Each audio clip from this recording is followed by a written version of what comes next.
कुछ दिनों पहले बांग्लादेश की ट्रिब्यूनल कोर्ट ने एक बहुत बड़ा फैसला लिया। Former prime minister Sheikh Hasina को डेथ पेनल्टी दे दी गई on charges of crime against humanity.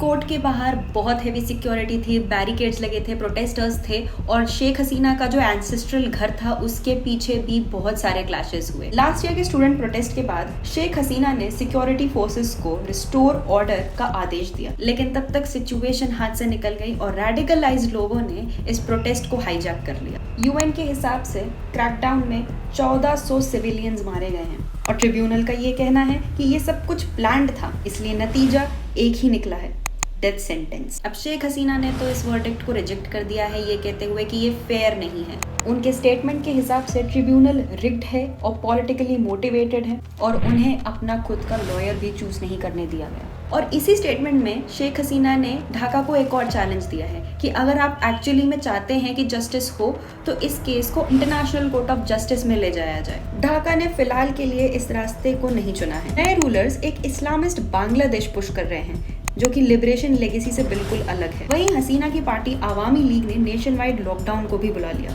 अब सबसे बड़ा क्वेश्चन है इंडिया का क्या रिस्पॉन्स है, क्योंकि शेख हसीना न्यू दिल्ली में ही रेफ्यूजी लेके बैठी हैं। ढाका ने साफ कहा है that India must hand her over. Extradition treaty में ऑब्लिगेशन है और इंडिया का जवाब है कि न्यू दिल्ली ने बस वर्डिक्ट को नोट किया है, एक्स्ट्राडिशन पर कोई भी शब्द नहीं बोला है। अब इसी ट्रीटी में एक एक्सेप्शन और है, इंडिया इस आस्क को बिल्कुल रिफ्यूज कर सकता है एक चीज पर, अगर उन्हें लगता है कि ये चार्जेस पॉलिटिकली मोटिवेटेड है। इसलिए अब ये जो फेज हम एंटर कर रहे हैं साउथ एशिया की रीजनल स्टेबिलिटी के लिए, ये बहुत कठिन होने वाला है।